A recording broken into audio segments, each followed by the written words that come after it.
Thank you for tuning in. And if you're here, it's most likely because you're looking to do the same thing or you just want to see what it looks like to achieve the same goal that I mentioned earlier in the caption.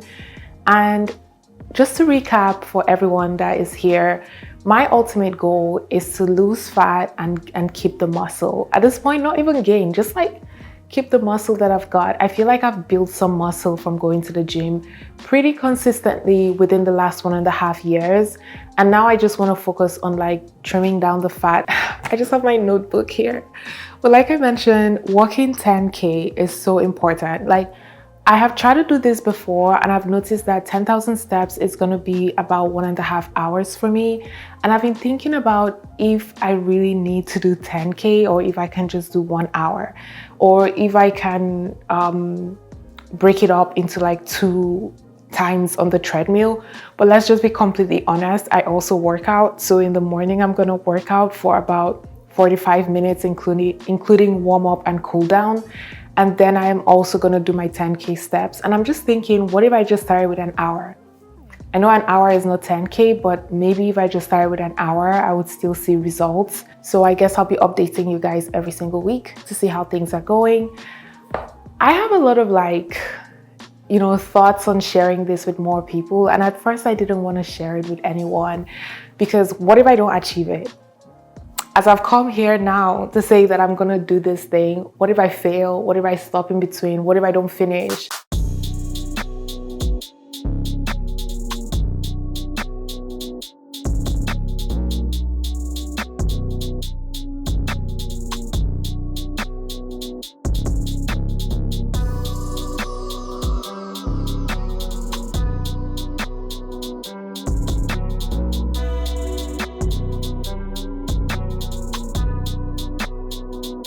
I finished my water.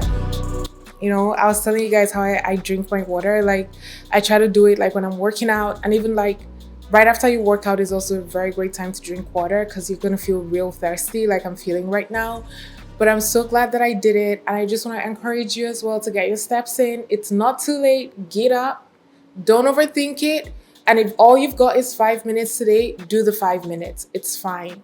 Every 15 minutes, I felt like I was hitting a wall. I felt like I had to encourage myself, motivate myself, tell myself I can do it again for another 15 minutes, another 15 minutes, another 15 minutes. So I had to do it like 4 times, like just be saying like, okay, just another 15 minutes, just another 15 minutes. You don't even need fancy clothes to work out at home, but this orange top makes me feel ready. It's so breathable. The sleeve length is perfect, and when I jump, it doesn't ride up and expose my stomach in the gym. I also like wearing it to work out at home. I like where the sleeves cut off, and then I also wore this green pastel colored, very delicious color for the workout bra. And when it comes to my leggings, sometimes it's kind of like a hit and miss, to be honest, because I'm a very tall girly. So I really like that this material is so stretchy. I like that it's so comfortable. It doesn't itch at all when you put it on. You can wear it to work out. The only downside I would say is that around the crotch area, there's a lot of like fabrics just kind of pulling together. And I'm not really sure what that's about, but I've bought other leggings from this brand and everything else has been really good. The earphones are a must-have. I love using them because they allow you to be aware of your environment and still listen to that music that you have or the podcast that you have on as well. And I love my shoes. I love the color. The only thing I would say about the shoes is that I'm not sure if it's the best fit for my knee because sometimes when I wear it to run outside, my ankle tends to roll a little bit outwards, and I just wonder if that's because like it's not built for the shape of my feet, or if that's something I just need to work out with like more stability workouts and like trying to figure out how to get my body to really handle my weight as I run.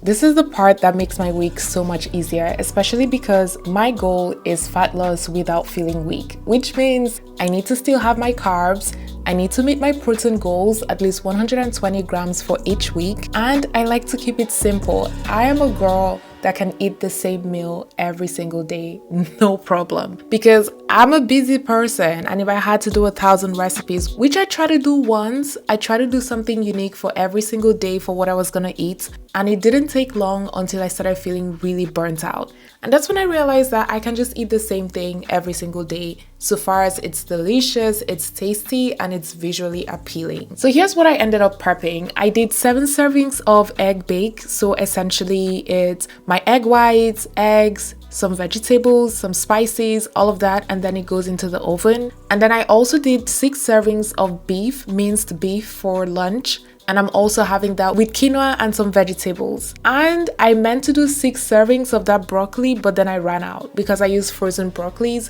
And it's just such an odd time for us right now because our fridge is like starting and stopping. So things are getting defrosted and then they start cooling back again. For example, the broccolis, I think like they defrosted and so they were kind of soft. And then by the time I cooked them, they were even softer. But it's fine. You know, sometimes in life you just gotta roll with whatever life gives you, and we're making it work. And I was able to meal prep. For dinner, I made this delicious vegetable soup. I don't even know what to call it. I could say like black-eyed peas, carrots, salmon soup, I guess. It was so delicious, guys. I'm gonna show you pictures at the end of everything that I made, but it was so delicious and I really enjoyed it. I'm glad that I made it. I really enjoyed it. Also, I tried a brown parchment paper for the first time.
I found a trick that could make this like way easier because I was struggling a little bit to like line the tray. I think if you crumple it and then open it and like put it in the pan, it's gonna stay.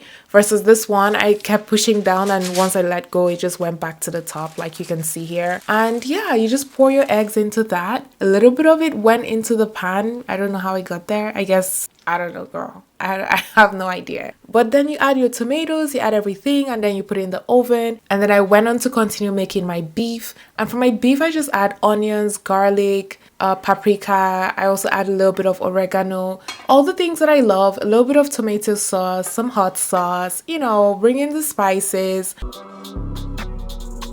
Trust me, guys, if you're eating the same thing every day, the last thing you want to do is just make it plain, tasteless, and boring. So I always, you know, less is more when done right. That is my motto when I'm doing my meal prep. It's like, do less, but do it well so that for the whole week, you're looking forward to your meals. I literally just finished my lunch and I can tell you that it's so delicious. It's so delicious. The only thing is that I think I put too much of the seasoning, so it was a little bit salty. Not salty, but like you could tell that it was approaching that. But because I don't add anything in the quinoa, I just add water. When I use the sauce and I add the quinoa, it just kind of dilutes it and it was perfect. And then I also eat my broccoli and everything just goes well together. So it was a win-win. It was super, super amazing. And I'm so glad that I've come to a place where I know what is gonna make sense for me, because it removes that emotional resistance that we have when we want to do things like go on a calorie deficit. Because one of the things that makes it so hard to stick to a plan and stick to losing weight or losing fat is because if you feel like you have to think about everything and you have to plan everything, then it's so much harder to like keep going if you have to make those decisions every single day. Yeah, like this glassware that I have and I use for meal prepping, it has 3 portions and I find that it's so good because it allows you to put like your carbs in one place, your veggie in one, and also like your protein in one place as well. And for me, I think it just gives me that visual prompt of like, you've got to have all these three things. Like, you've got to have your carbs, you've got to have your veggies, you've got to have your protein as well.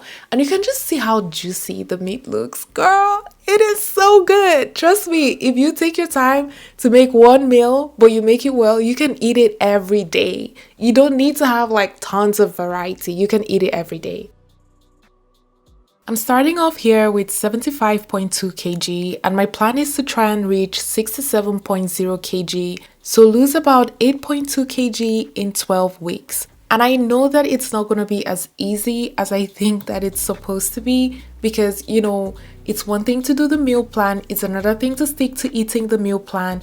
It's one thing to know that you've got to do your workouts and lift heavy. It's another thing to show up and lift heavy even when you don't feel like doing that. So I think that a huge thing that I'm going to be learning in this process is, number one, not being too hard on myself, which I tend to be whenever I make a mistake or I forget to do something. Number two, showing up even when the feelings don't make sense. Like when I'm feeling down or I don't want to do it, I have to show up.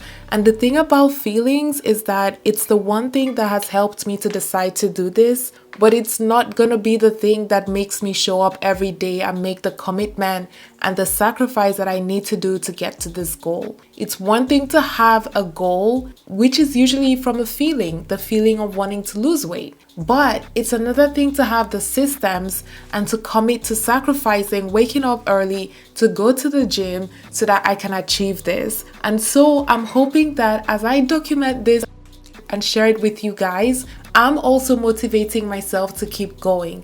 I'm also motivating myself to keep showing up, to lean into it, to not allow myself to overthink it, and to just like keep going no matter what. So the idea is to do about 8 weeks of a calorie deficit. So this is essentially phase 1 of my cut. And then after that, I should do like a 1 or 2 week maintenance break. And then I'm gonna go back in and go for another 4 weeks, I think. So that will bring it to about 12 weeks of a calorie deficit. And I'm hoping that by the time I'm done doing that, I would have achieved the dream body recomposition that I want. And I'll be so proud of myself. Speaking of which, this egg bake is no joke. I'm telling y'all, to cut it, I didn't wait for it to cool down because I was kind of in a hurry. It was already nighttime. I was feeling tired. I still had to do the dishes. Girl, they tell you to cook, but nobody tells you about how much work to do the dishes afterwards. It's still there waiting for you.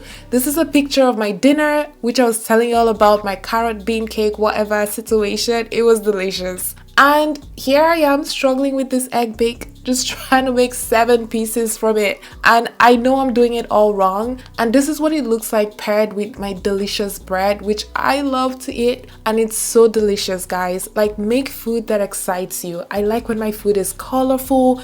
I like when it looks like it wants to be eaten. You look at the food and you're like, oh, that makes me hungry, versus like boring, plain looking food. Like my husband was telling me these things look like pizzas, and I was like, yes. On that note, I just want to say, keep going if you're also on your calorie deficit, and if you're thinking about it, don't just watch me, girl. Let's do it together, okay? Until next time, stay fit, stay beautiful, and even if you're not having a great day, don't go about try to ruin someone else's day. That's not my saying. I think I heard that from Tabitha Brown. So y'all be good. Till next time. Bye.